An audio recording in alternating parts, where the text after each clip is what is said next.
time, yeah?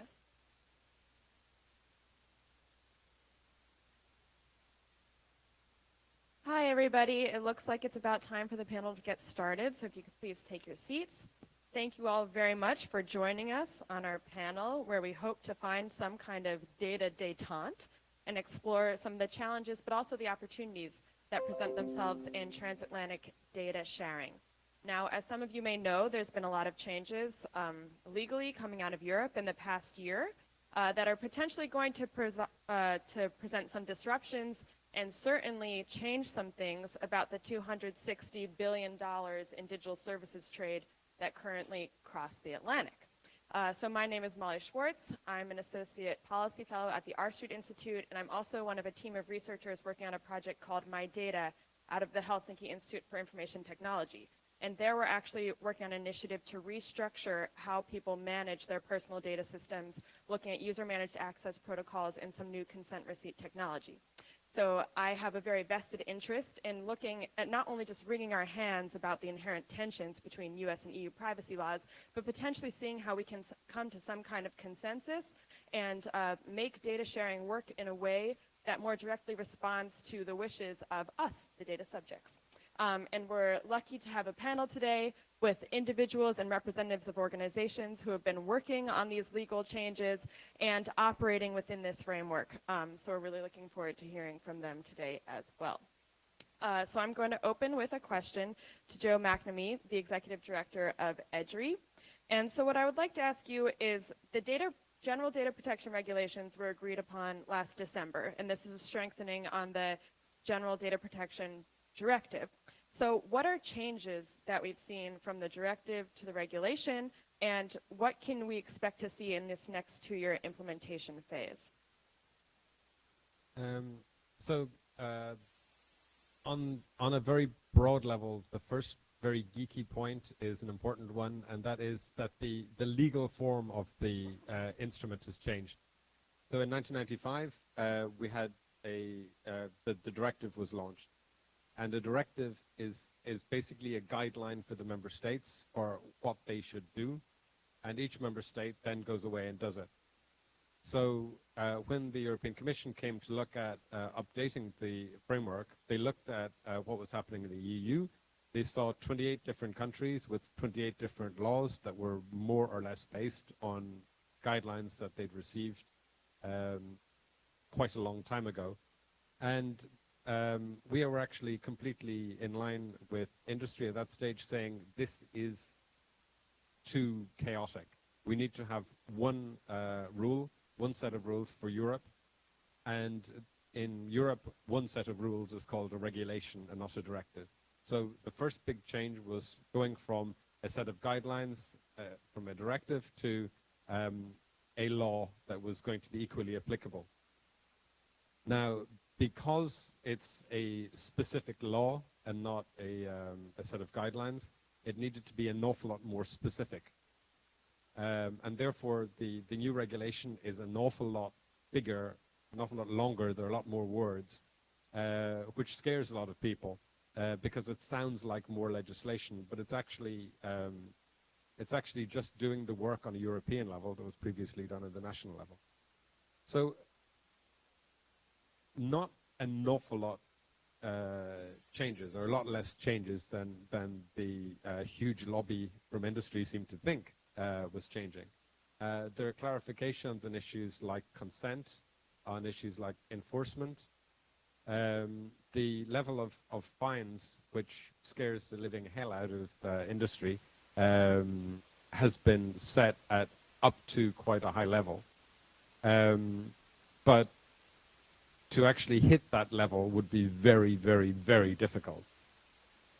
There are a small number of new elements, one of which is data breach notification, which is something that is not news on this side of the Atlantic.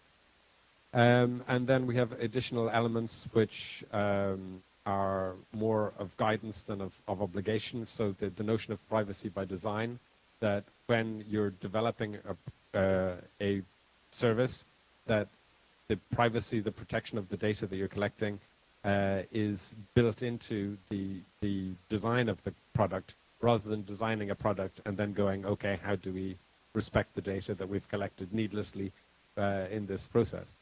And similarly, data protection by default, the notion that when you launch a service or when the person signs up to the service, you start from a level of protection that's the highest available in that technology, and then the individual can work back from that if they so wish. So that's 200 pages of regulation in the shortest amount of time that I think I can manage.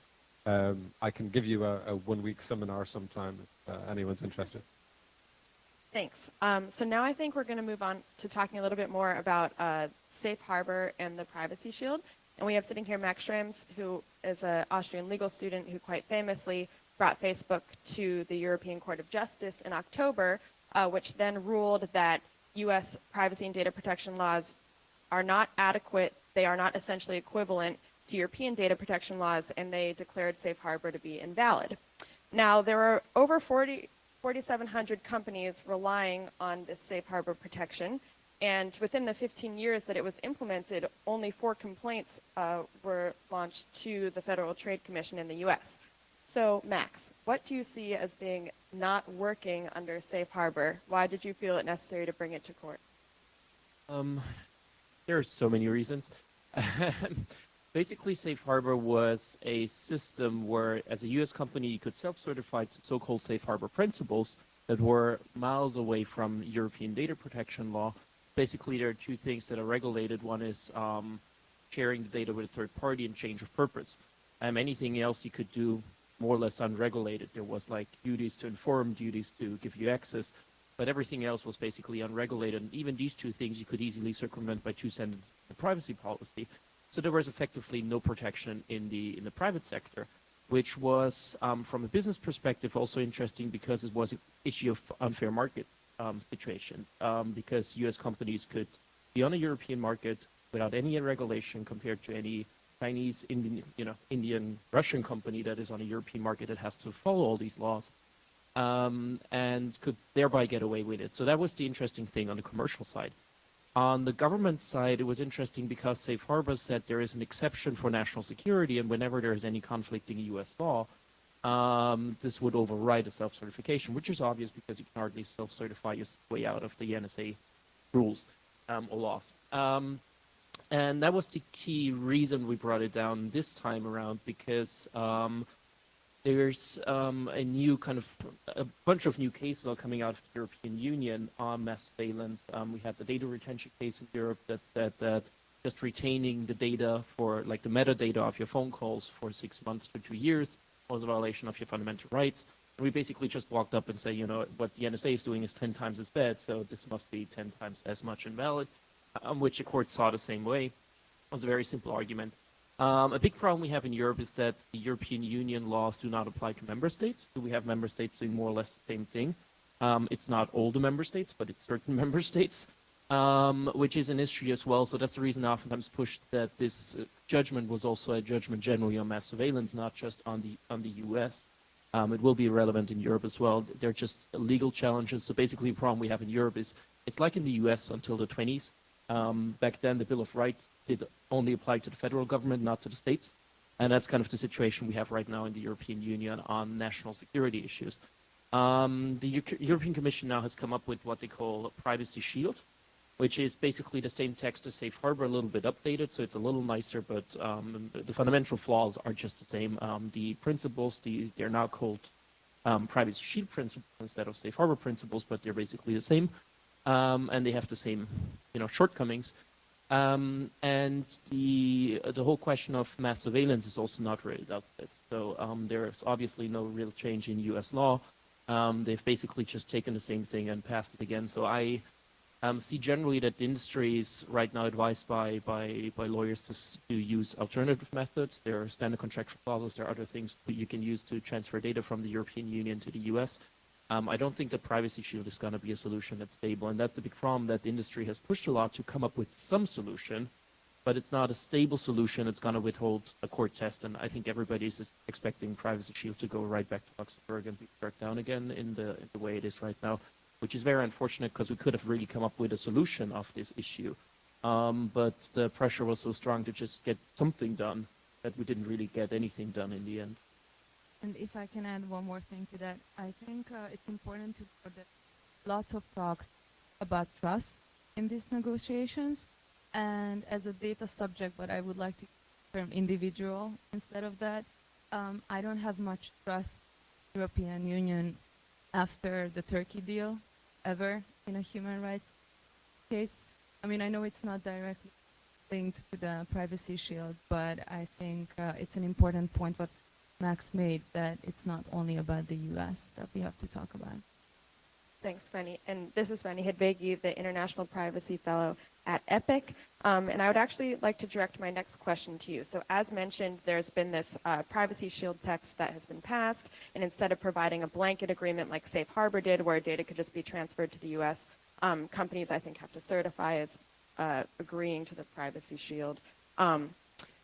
But some people have seen certain issues. So can you tell me a little bit about the role that data protection authorities will play? Because I know Max has referred to the Privacy Shield as putting lipstick on a pig. And I know one of the primary concerns were about the lack of changes in terms of, in case of national security and bulk data collection. But there were also some issues, I think, with the roles that the data protection authorities play. So Fanny, if you could talk a little bit about that. Yes, there are many issues related to that question on both sides of the Atlantic, I think. And EPIC has been advocating for an independent privacy agency to be established in the US, and that didn't happen. But if we talk about the data protection authorities, their first role is going to be about the adoption. Let's not forget that this Privacy Shield has not been adopted yet, and there are still many points of intervention for civil society and other actors. And the Article 29 Working Party will deliver its opinion in mid-April, which consists of the DPAs. So I think that's the first role we have to emphasize. And as far as I believe, some criticism is expected to come out. And under the framework, it's not completely clear. We know that there will be a power to suspend data flows, and what discussions we had with Commissioner Jourova, the European Union is quite willing to suspend data flows after the adoption, which is a little bit hard to believe, because this Privacy Shield should not be adopted in the first place, and we shouldn't talk about how to suspend it. What the US NGOs believe the EU should have done and still could do is to request the US to end the 702 surveillance as a starting point. And yeah, we can go into more details later. Sure. I do have one question. President Obama signed the Judicial Redress Act into law, which grants EU citizens the right to enforce data protection rights in the US. How do we feel about this? Oh, we feel that it actually does not grant European citizens to have meaningful judicial redress. It's just, that's also a lipstick on the pig. The Judicial Redress Act, from the beginning, was a very, very narrow possibility. In the, even for US citizens, the US Privacy Act doesn't provide much, and it provides even less for Europeans. And in the very last doctrine that we have. So if you, for example, have a Swiss person whose data is going to Europe and then to the US, you just need the Swiss person to go up to court and the whole thing is falling apart again because he's not covered. And so these are all these flaws in these negotiations where they just try to get something done and you just need to go have a Swiss person go up and it all falls apart again. So that's really, you wonder if they are not thinking that or if they're not even, you know, going that far, if they just think it's not going to come up when we got a solution for a couple of years. And I just realized I've been remiss in my role as a moderator. I was supposed to inform you that you can type questions in at slido.com #RightsCon, and we are in the hub. And I will be sure to address these questions if you type them there and they get upvoted. And also at the end, we'll have a Q&A session when hopefully we'll also be able to take some questions from the audience. Now I'd like to move on to Ken Carter, who's here from Cloudflare, and ask a little bit about how, given the changes in the data protection regulations, the invalidation of the Safe Harbor Agreement, and now this tentative privacy shield, how are U.S. companies that are potentially handling European citizen data dealing with what's going on? What avenues are you taking at Cloudflare? Thank you. This has actually thrown a whole monkey wrench into our business. Dave, I see, is one of my associate attorneys. He's sitting here in the front row. Dave now spends a significant portion of his time discussing with our customers, our business customers, retail customers, and our enterprise customers, what should we do? And the answer is, we don't know. And it comes out that the customer doesn't know either. So we are now groping in the dark, trying to figure out how we can have a mechanism for the lawful transfer of personally identifiable information for our EU customers. And quite frankly, we don't have all that much. We have an email address, phone number, things of that nature, for which we need to run the service, to bill the customer, to create a customer account. Other than that, we actually don't have much personally identifiable information. So this creates a disproportionate problem for us. I wish I had a solution. I wish I had a really clever to take their most intimate details and post them online. This point was driven home to me yesterday when I was talking to a U.S. congressman who referred to those people as porn stars, right? And at the other end of the continuum, we have someone like Howard Hughes, who is a recluse, doesn't talk to people, doesn't answer the phone, and we need to build a system that handles everything in the middle. So I'd like to turn this around to some of the other panelists and ask Franny and ask Max. We're going to be back here in 2 years. You've already made an objection to Privacy Shield. Quite frankly, I don't think we're there yet to make a determination whether we like it or not. You have already expressed an opinion. Let's short circuit that. How can we figure out what is the appropriate privacy mechanism to create lawful transfers of data outside the EU to the US that gives us and our customers certainty? Yeah, it's an interesting question. I think we got to separate two levels. The one part is kind of what companies can do with the data. That's a rather easy solution. We have the standard contractual clauses in these cases that are very complicated, that the administrative burden of it is big. However, we could take these principles and put them into a new framework that is multilateral, where you don't have to have a contract with each individual company. Typical example, what I proposed to Europe, or like the Justice Commissioner, was to say we have standard contractual terms that you can just copy-paste in your own terms and thereby be adequate. We could do the same thing with principles like safe harbor principles and just update them to the same level as the European Union. That would, of course, mean that U.S. businesses would have to, limit your data usage. It really depends on which kind of business you are. If you're just hosting data, typically don't care about it too much. If you're Facebook, you care very much about what you can do with the data or not. So in the private sector, I think it's not a big problem to find a solution. However, even that was not possible. The U.S. was so reluctant to move that they didn't even get any changes in the private sector where there is no conflict in U.S. law. So that was something that was hugely frustrating, that they didn't even get that done. In the government sector, it's much harder, and that's also the problem with the standard contractual clauses, because whenever you have conflicting national law that allows mass surveillance, you're just in a situation where Europe has these fundamental rights. We're not going to be able to change them. It's just like changing the Bill of Rights in the U.S. is not going to be something that's possible overnight.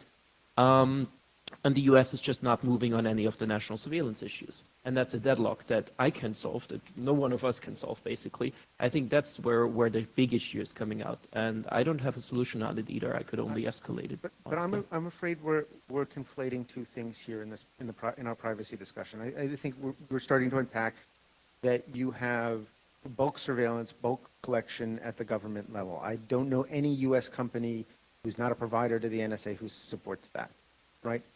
Then you have commercial collection, commercial use. We've all seen creepy ads that track us around the internet. That's not so cool. But into that wart, we throw just about everything else. And we can at least start by separating out commercial use from national collection. Yeah, Right? that's what I'm trying to do right now. One of the first things that I did when I came to Cloudflare is I made governmental requests an express part of our privacy policy.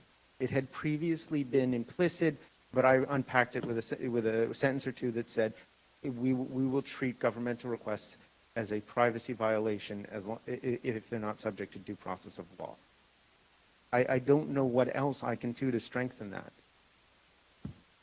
That's the deadlock. Like if you're subject to U.S. law, you basically got to follow that, and that conflicts with European Union law. And that's something that can only be solved on a political level. I'm basically as a law student bringing up a case like that, you can only escalate it to a level where they have to solve it. They obviously didn't. And this is gonna ping pong back. It's just a fundamental clash of European human rights and fundamental rights doctrines, where there's a body of case law that they're not going to change overnight because the U.S. is trying to do mass surveillance, and the U.S. is basically saying we're not moving on that, and that's the deadlock. That's just the part where I don't see a solution. I'm absolutely with you. In the private sector, we got to separate that totally. In the private sector, there are solutions that are possible. However, it was interesting that even that didn't work. So I'm rather frustrated from the outcome. But when you say that it's quite obvious that none of these companies are in favor of the mass surveillance practices, I would really love to see as much lobby for ending 702 surveillance, as much lobby we've seen in the US for many cases, but the Privacy Shield as well. So as I said, we are talking about the end of 702 surveillance and the sunset clause is coming up. So I would love to ask for every company to join NGOs in this battle, and let's do this. Happy to. It's a headwind to our business. And it was interesting because that was the idea of the whole case. The problem we had in Europe is that we had the Snowden situation, and we knew that our politicians are going to send angry letters to the US, and that's basically going to be put in a big, trash can, and that's it. Escalating the problem through the businesses basically that are interested in being on the European market, you actually had some leverage and some interest on the US side to get that problem dealt with. And that is the point where we got it. The solution is just not coming up. That was originally the plan because that's the only path you possibly have as a European to ever get anything done. Take control of your panel. Oh, sure. I mean, you guys can keep going. But actually, Ken, I do have another question for you. Obviously, an issue that we're seeing here is tension between two different sets of laws. Laws are applied locally. Digital services easily cross national borders. Are you seeing any push in customer demand for data localization? So if, for example, there's a U.S. company that U.S. laws would apply to it if it stores its data of a European citizen in the U.S., that people then want that data stored in Europe. And what will that do to your business model? Yeah, that's a great question. Let me rewind the tape a little bit and explain what Cloudflare is for people who might not know us. Cloudflare has built a network called a reverse proxy, and that's just a fancy way of saying a bunch of computers that sit in front of another computer and do stuff for that computer. And the kinds of stuff that we do for the computer, the origin computer, is we handle all the inbound requests to that. And we look at the request, we determine whether that's just Fred surfing the internet, and we improve the page load performance of the website, or we determine that that's just an Estonian bot and to block it. And we do this, we have about 76 data centers in 39 countries. So we're doing this all over the world, and one of the benefits is that now that we're all over the world, we are physically closer to our customers' customers. So the page loads better, we can mitigate attacks locally, not globally, so the benefit is our not localizing data. In fact, data localization is the opposite of what most of our customers are paying us to do.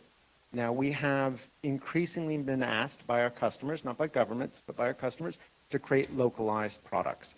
And that's actually, there's actually engineering work that's going on at the company to allow customers to have the flexibility to toggle things on. I only want to return requests from your data centers in fill in the blank, in the EU, in Asia. And that will make performance worse for the customer. But if it's what the customer wants and the customer understands that this is not as good as the global solution, I'm happy to provide that at customer request. So this gets to be more of a commercial problem. I think that the the policy discussion of data localization encourages our customers to say, oh, we have to be data localized. When in an engineering standpoint, they probably don't want to be. Thanks. We actually have a couple of questions here for Max, which I will go ahead and pose. The first is, what specific aspects of the Privacy Shield would you amend or add or omit to make it more stable? Basically, in the commercial sector, it would be the easiest thing. You could more or less copy paste what we have in the standard contractual clauses, put that as principles, and you would at least, in general, get a big solution for the commercial sector. That's like very kind of rough idea, but basically, like roughly painted, but that's basically the path you could take. The other thing is we have a problem with oversight in the U.S. You can go to a external arbitration service, which typically doesn't really lead you anywhere. You can then go to your national DPA in Europe. They can refer the question to the FTC, but the FTC already said they're not going to investigate all of these complaints. That's also on the initial, 4 complaints that they got. They got many more. They just all go to a big database, and the FTC is just not investigating them. So that's the oversight issue. You could possibly get a solution as we have it for human resource data, where U.S. companies can self-certify to deal with one of the European data protection authorities to be kind of the mechanism where you can bring your case. The big issue is, again, the government surveillance, and that would need really legislative change in the U.S., or at least executive orders that would, limit it to a level that would be acceptable on the EU law. And that's the point we're not really seeing. I got to say, however, that to kind of also take a step back, you have 2 types of third countries on the European Union law. You have countries that have more or less exactly the same level of data protection as we do, which is only a handful of countries. That's about 10 countries in the world, and if you take away the microstates in Europe, you basically have 5 countries worldwide that fall under this realm. And so it's not a thing that all these other trade partners we have would be in this first bucket. The US wants to be in this first bucket, and there is a huge interest from Europe as well because it's a main trading partner. But all the other countries in the world are going after a second system, which is Article 26. Where you have contractual regulations, where you have exceptions in the law where data can be transferred, but it's not a free flow of data to these countries. So the big question is the US on a level that's close enough to Europe to have a totally free flow of data? Or is it in the second bucket, which is all the other countries in the world, where there are certain sets of rules you have to comply with or not? The big problem in the second set is really, again, that even under standard contractual clauses, if there's conflict in national laws, you're not allowed to use them. It's really this big issue is conflicting national laws, and that's an issue we have. Yeah, thank you. So now I'm going to pose on my own questions, and I will get to some of the other ones that are up here on the screen. So I think a big goal with both the data protection regulation and with the Privacy Shield is that it would be easier for individuals to redress their concerns that their data is not being adequately protected. And I'm going to open this up to anybody on the panel.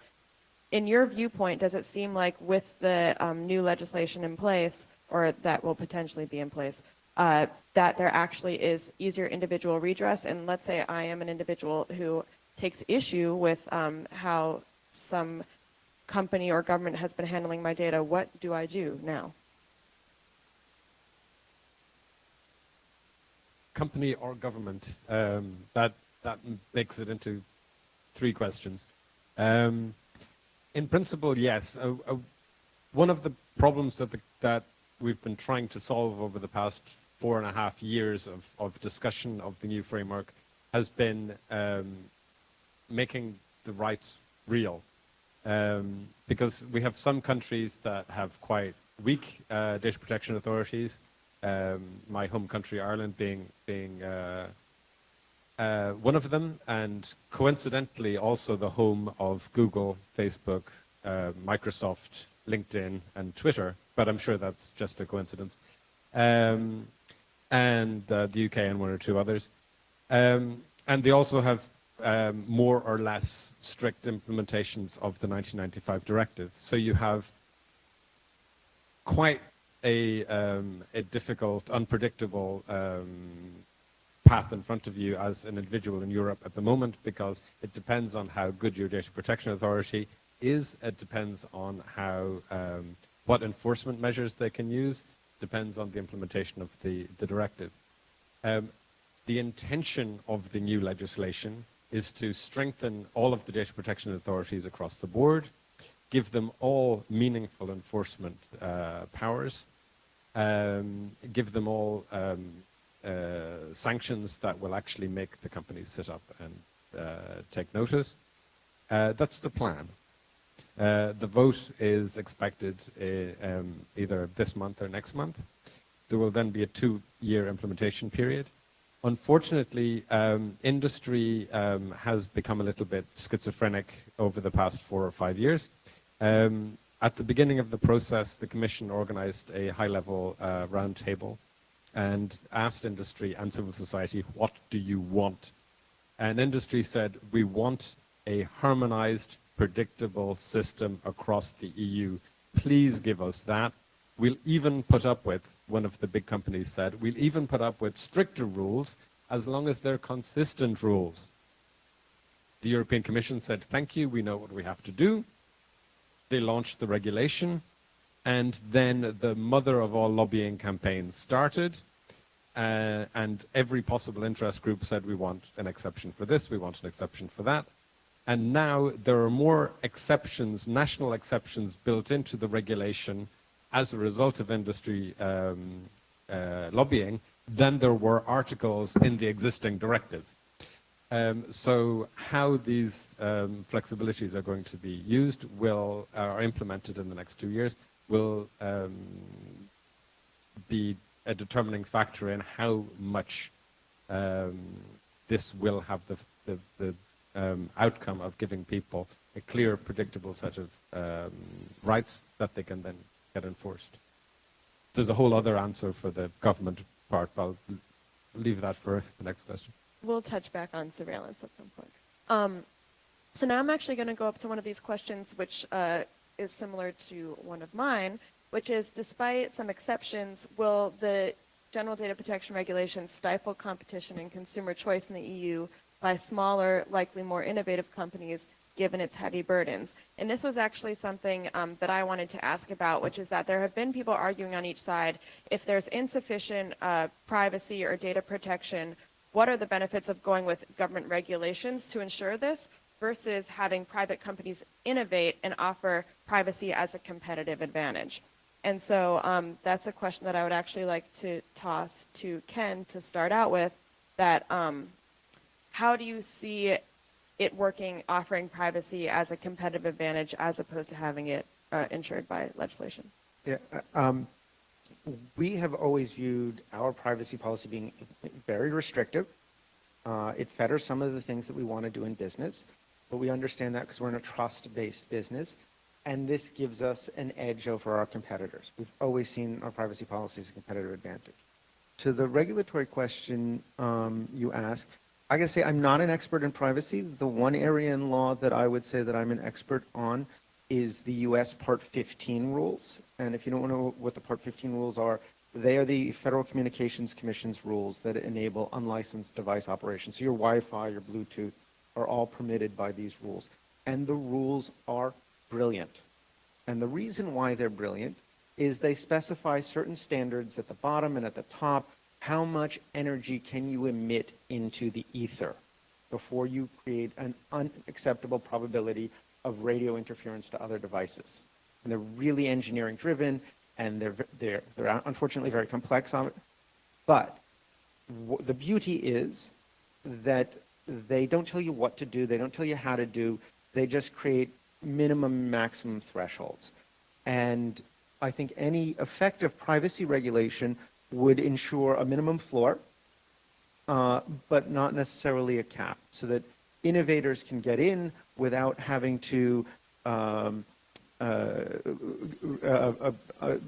the gauntlet of onerous privacy restrictions. You're not dictating what privacy practices should be across various different companies and industries where the data practices and the data held may be extremely different, and you're allowing people to innovate.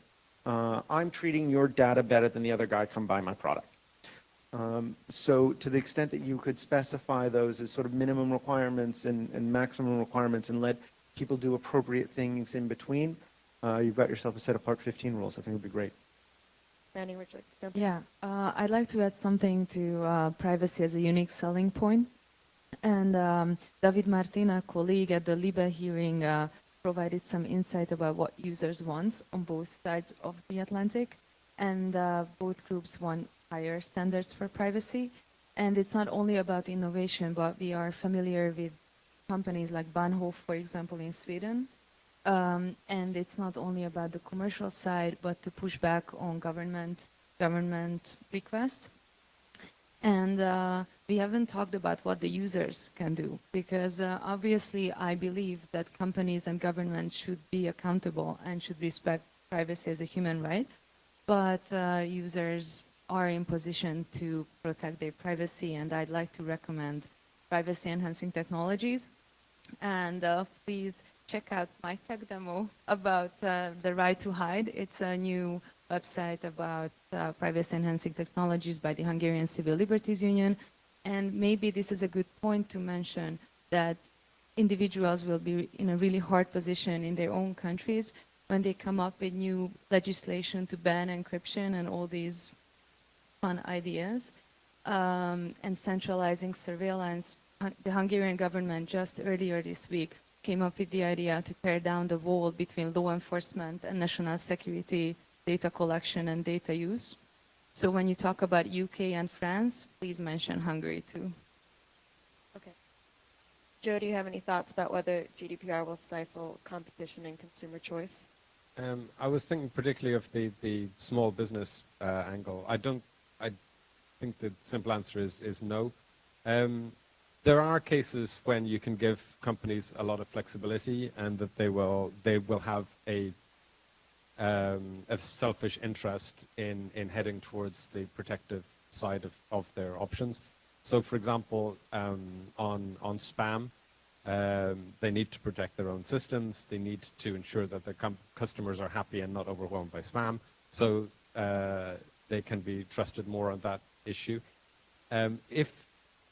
If you're a small business and you're going to somebody and asking them to trust you, if you ask them to trust you, hello, you've never heard of me, but please trust me with your data,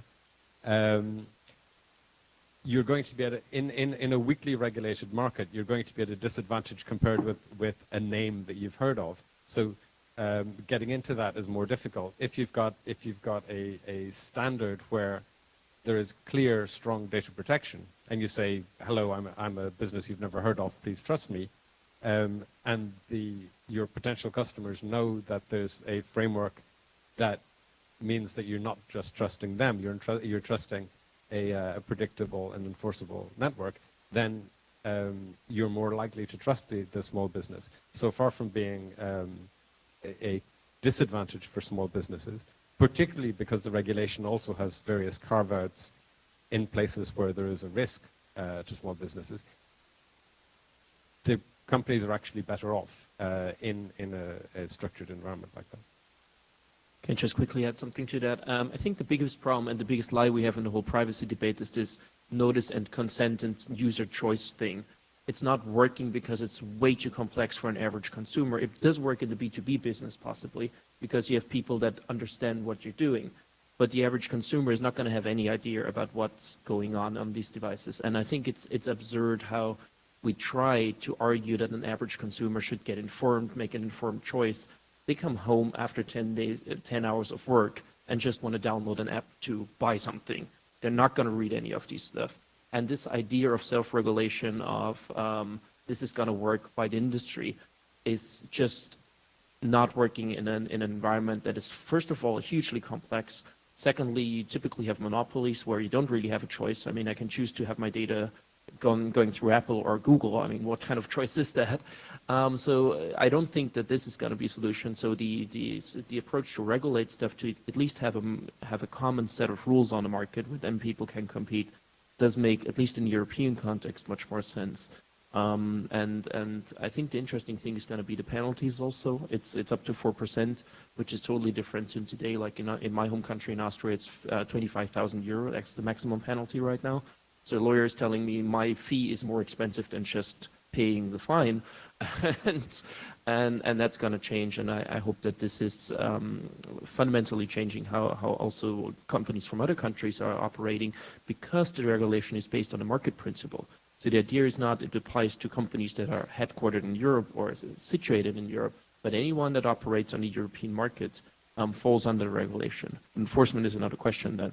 But typically, if you have stuff in Europe, there is the possibility to do enforcement then as well. So I think that's going to be kind of an interesting thing. Yeah, thanks.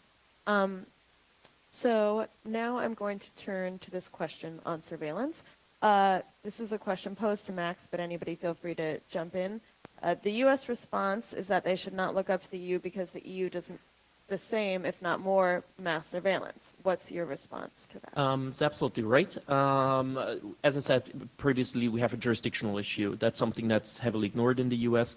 The European Union has a jurisdiction over commercial data usage, in this case, transferred to third countries. It does not have jurisdiction over national security, which is resting with the member states. If you have countries like the UK that doesn't have a written constitution, you have a massive problem there. But even in Germany, they, for example, say that if you're a third country resident, like I'm in Austria, you're not protected under German law. So there is a huge issue here. There are cases coming up in these countries. They're going to Strasbourg. There's another court in Europe that's responsible for these things. The court has decided in 2 cases right now against Russia and Hungary in exactly the same direction. So I think we see movement there as well. But it's in the end a jurisdictional problem. That's the reason I tried to push in the PR and the media of the case to say this is a mass surveillance case. It's not an anti-US case or a US mass surveillance case, which of course never works because it's a EU-US issue, and then this whole thing comes out and dominates the scene. But that's absolutely right. We have a lot of issues there as well. The problem with the argument is also that you can hardly say that I'm, as an Austrian citizen, where we don't have mass surveillance like this, have to put up with what the US is doing because the UK does something strange. So it's kind of this argument of, someone else walks across the red light as well, so why should I pay the fine? And this is just not how law works. I mean, it's a political argument, it's interesting, it's important, but it's legally irrelevant. I agree with Max, but also I think this is a quite comfortable position for the European Union to take. So the jurisdictional problem actually exists, but member states are really happy to invoke national security as a caveat. So I think there is a room to do deeper research and investigations in that, because as government use national security as a exemption from anything, it's the same in the EU member state relations. Right. So now there's another question, again, returning back to the idea of what are the new regulations going to provide a barrier to entry for smaller or newer companies that are looking to open but find the potential costs too large to get started? So the question is, what if the costs of complying with the framework are so high as to prevent a small company from ever existing in the first place? So I feel like what's interesting is we keep coming back on this question that we should have some kind of floor, some kind of baseline that's somewhat harmonized, that companies can rely on, that provide a certain amount of privacy, but how to make that floor not so high as to make it too difficult for new businesses to start that don't potentially have money for a large legal team and things like that. The biggest problem is have clear laws. Like I'm coming from a small company background as well. I'm from my family. What you want to have is a clear law that you can follow, that you can read, that you understand. And that was the biggest problem we had with lobbying and the whole data protection reform, is that we now have concept like risk-based approach. We have a paragraph saying, according to the risk of your company, you have to do the following things or not have to do it. If you didn't choose wisely, you got to pay 4% of your worldwide revenue. That's not a law you want to have, and that was really something where the industry lobby was doing stuff that was absolutely anti-business in the hope of watering it down, but pretty much just creating legal uncertainty. On the other hand, what you got to say is there's privacy law, and it covers almost everything you can do with data, like data protection reform. But what an average business does with data falls right through the law. It's all legal. You're covered by the law. but it's not restricting what you're doing. You may have to give access to the data that you're holding, but the burden is actually rather limited. And it was interesting as well that the lobbying was mainly on what you can do with data because it was coming from the big industry. It was not about, for example, documentation duties, information duties, which is an issue for small companies. And that was something that was very interesting to me, is that the lobbying was oftentimes said it's for SMEs and we're trying to protect them. But the interest that were pushed was pretty much what the big companies are. I got to do. They don't care for documentation. They have someone that does it. They care on what they can do with the data. And that was something that where the industry has just not done a good job on lobbying, I think, in the end. And that's a problem with the GDPR. Yes. So building off of that, something else that's come up in the GDPR as it stands is this concept of data portability. And this is something else that kind of goes back and forth, where some people say the stiffer data portability regulations you have will make it more difficult for companies to comply. And others say that the more that data is allowed to flow from one service to another, this will make it easier for new businesses that are data reliant to start up. I'm going to open this again to the panel. What are your thoughts on data portability and having it subject to regulations? I just want to get a little bit of clarity. Is what do we mean by data portability? Does that mean I'm on Facebook, I don't like it anymore, I can click export and go to Path or to Friendster and have all my pictures come? Or does that mean that when companies exchange their customers' data, there's a standard format and this is an ongoing? So maybe we get a little clarity about what we mean. The first, this was a problem I worked on at Google, and that there's just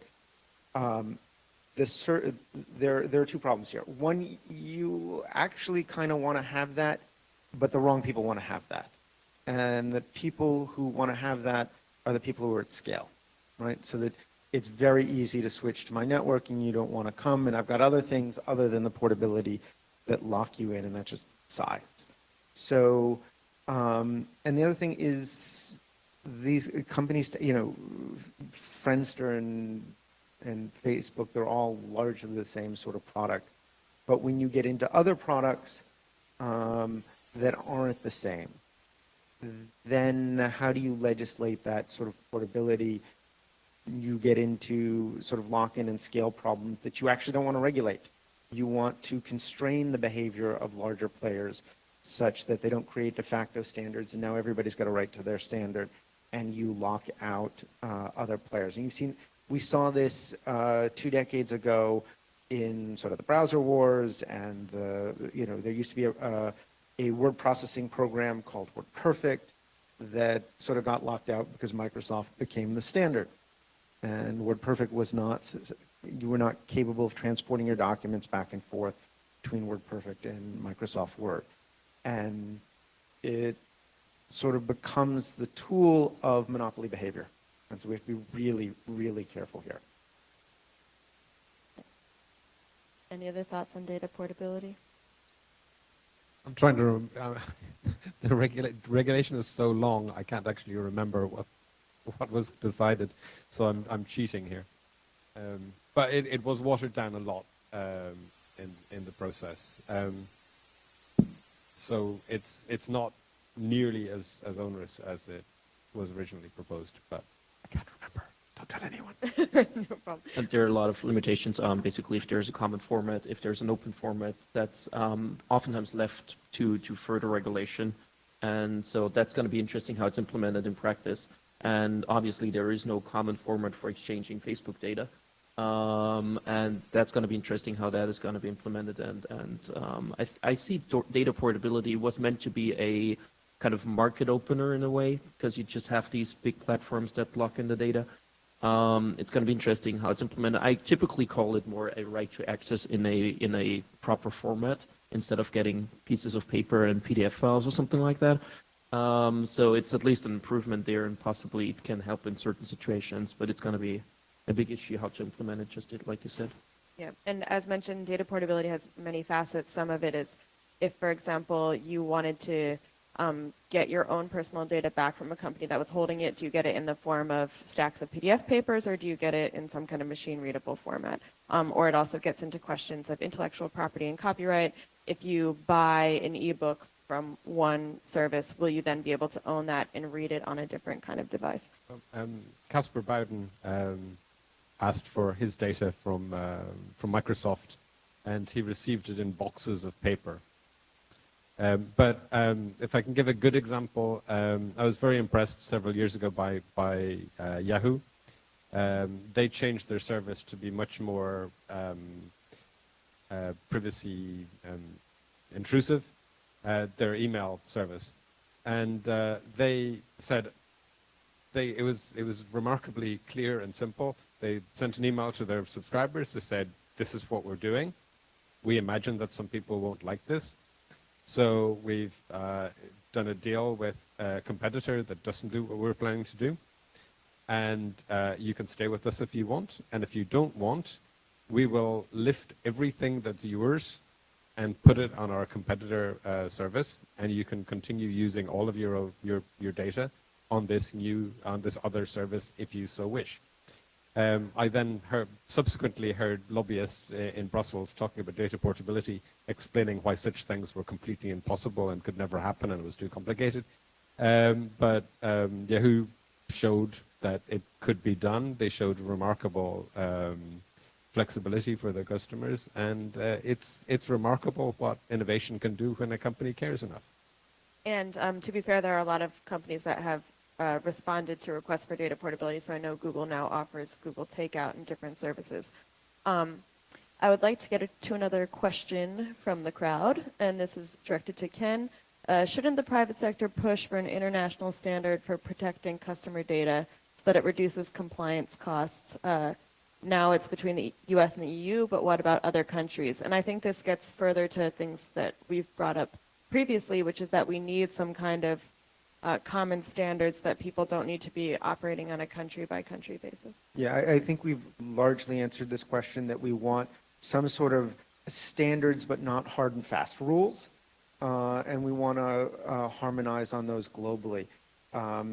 Let me put a little bit more information that we haven't discussed into the answer, and that's like if you see things in addition to privacy rules like MLATs and DMCA takedowns, that they're starting to standardize on some of the best, and they become first through treaty, then through practice, a set of rules that everybody follows, and it will follow the internet in terms of, the internet is basically a rough consensus and running code, and I think if we can get to that point, we will be in a very good space. Why do we want that? Well, the internet allows everyone to operate at scale very efficiently. Even little players can achieve scale very quickly, right? So if you've got a country or a set of countries or a region that doesn't participate in these best practices, that doesn't achieve this consensus and running code, they will cut themselves off from the rest of the internet. Now that's bad for all participants, but it's particularly bad for the people in those countries because they are not getting the benefit of a search engine or a social network or any other service, email service that they might want to use at global scale.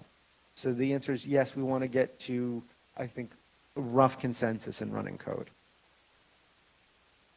Yeah, and when we talk about human rights and the question of other countries came up, we must mention trade agreements and the ongoing negotiations and how they deteriorate human rights.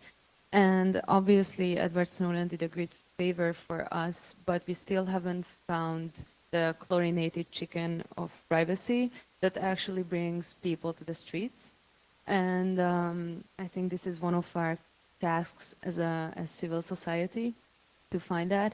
And we can see in TTIP and TPP these cybersecurity caveats, for example, that allows countries to introduce bills about undermining encryption. And this is a process that we must stop. And the privacy shield is also part of this discussion. And actually, the funny part is, for me, I saw this question about the sun.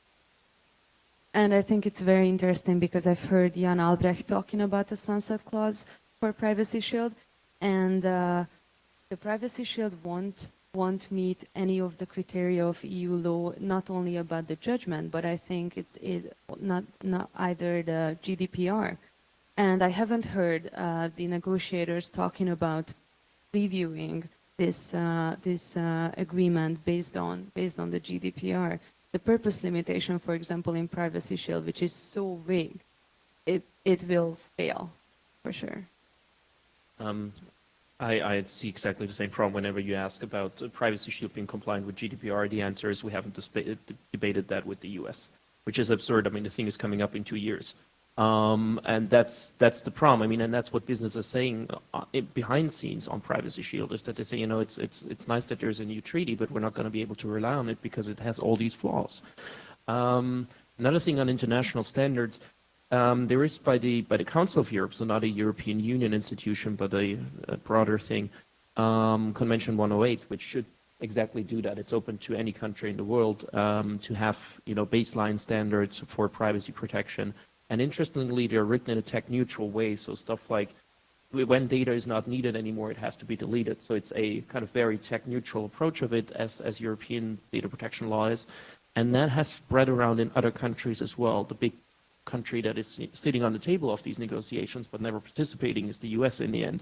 But that has become internationally to a certain kind of standard that you see in other countries as well, and you see these principles being adopted. And interestingly, a lot of these principles actually come out of the US historically, but like from the 70s or something. Thanks. So now I do want to ask kind of one more question that I would like each of you to answer, and then I'll open it to the audience if any of you have questions. What would you say is one thing that you can point to that makes you optimistic that despite the disruptions in the past year, the changes that have happened will lead to further innovations around privacy than we have seen in the past? And this can either be something that's in the legal field, in the tech field, anything. And I'll go back to my earlier answer, is that we all want to participate in this network together because participation is beneficial to all network participants. And so everyone here has an interest in sorting this out. We may disagree on the specifics or on any particular point, but we know that we all want to interconnect and to participate in the internet. I have to think if I want to be optimistic, but I can point to two separate issues. One is that we already mentioned that I'm very happy to learn that industry is behind us to end mass surveillance in the US. That's great news. And also from a bigger perspective, I'm very optimistic because people want to have more privacy. And if they want more privacy, it will trigger companies to engage in those kind of innovations. As the lawyer, I would say the 4% are pretty much the one thing that makes me optimistic. I think we see now that this data protection reform, Europe is in the end the biggest market in the world, and any company that wants to operate on a worldwide basis will have to look at that. And we see that starting now. They know they have 2 years to comply with it. So far, they were like subject to the law, but there was hardly any enforcement. And this big stick could possibly be the turning point for a lot of companies to revisit that issue, to say, okay, we really have to do something here now. We don't want to be in compliant in 2 years and then explain to our shareholders why we pay 4% of our worldwide revenue to the European Union. And that is kind of the point that makes me the most optimistic, which is not probably a positive spin, but something that could at least work in the end.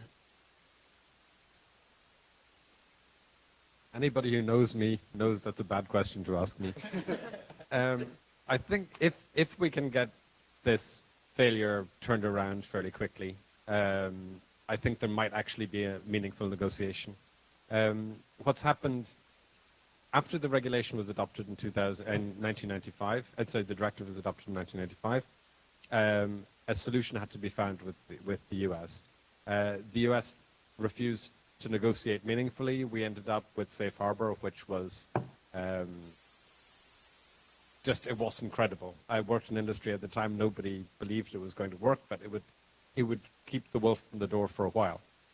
In 2002, the European Commission had to produce a review, and they could see that it wasn't credible, and it was delayed by something like a year in order to rewrite the facts, in order to pretend that it was working.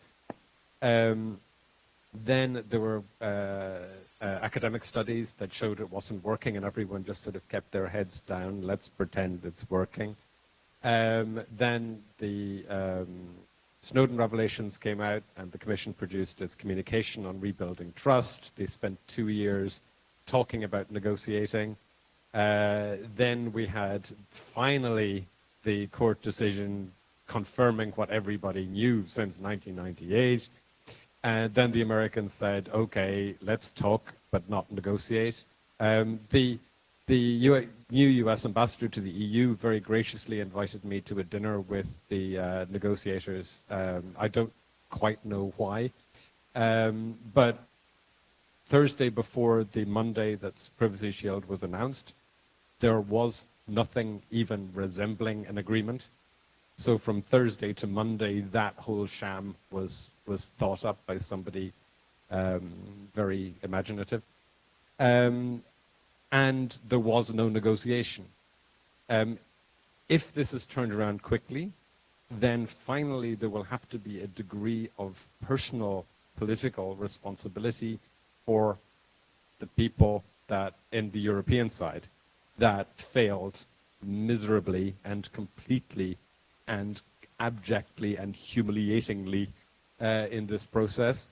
And then maybe we can have a negotiation and an agreement that suits us and suits industry and moves us forward finally. There you go, some optimism. Thanks. So now I'm going to open it to the audience. Are there any questions?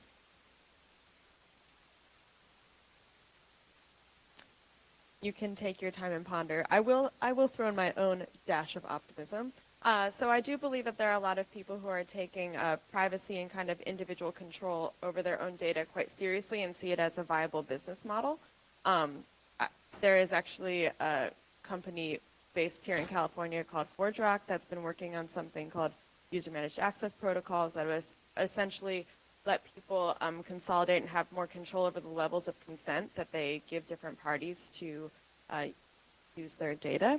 And I would say there are a lot of initiatives coming, some from the research sector, some from private sector companies in Europe, and most notably in Europe and in Australia and in New Zealand, but all around the world. And so I would say that even as some of the legislative pieces of this have been somewhat dicey, there hasn't always been consensus, I would say that it has at least lit the fire under innovators and people in the private sector that see this as having some kind of consumer demand, and there are people who are looking to respond to it, if that's a nice optimistic note. So, is there another? Max, yes. The GDPR. Are these Vague, questions? unclear, complicated, not simple, likely to be a barrier, blah, blah, blah. Yes. And that's what, I'm sorry. But that's basically what the big issue is. And the interesting part is that mainly came out of industry. That's like the craziest thing about the GDPR is that this vague wording is, I mean, I read all the amendments, 4,000 to the law, and we looked at where they were coming from, and it was called a project, it was called Lobby Plug, to kind of look where the lobby papers resemble the amendments and stuff like that. And exactly these points were the things that were coming out of industry, and I think that's going to be a problem for the industry for a long while, because as a privacy lawyer, you'll love that stuff, but because you just got to go to the right judge, and they're going to decide your way if it's vague, and you can pretty much do what you want to do. And that's unfortunate, but it's something that you cannot blame on the European Union. You cannot really blame on the privacy people. You can mainly blame that on the lobbying that happened, and a couple of mainly the Conservative Party in the European Union pushing that, and that was really an interesting thing how they basically shot in their own foot. And Sorry, they shot the SMEs in the foot. The big companies led. I mean, I don't think that general regulation is terrible for SMEs, but a lot of the complexity comes from big companies tabling amendments, coming up with clever strategies to make things more complicated. But it's more complicated in a way that they can cope with, that small companies can't cope with. And the lobbying of the small business organizations in the EU was not good. Now, just to push back a little bit, I know that Epic was writing to try to get the Privacy Shield negotiations to be more transparent because, as we've heard, they were happening mainly behind closed doors. And while I would say that there are a lot of us up here who are in favor of more transparent trade negotiations, wouldn't that be an argument against having things be more transparent if, as things are more open, there are going to be other interested parties trying to get in there and make changes? What would you Oh, yeah, they are represented already. What Epic did is we filed freedom of information requests because the EU and the US announced Privacy Shield on February 2 without revealing the text. So we filed a request, and as Joe mentioned, that there wasn't really something that was an agreement. But actually, the US Department of Commerce replied to our FOIA request that no such agreement exists. And a few days after, the agreement came about. And in that interesting coincidence, I find it a little bit unfortunate that the US, one of the US's lead negotiators, Julie Brill, quit the FTC like maybe 2 weeks after the Privacy Shield and ended up in a huge law firm. And so I think the industry has already there, and they can express their interest quite well. Okay. Well, thanks, everybody. I think we're going to go ahead and wrap it up. Thank you for coming. Joyful end note.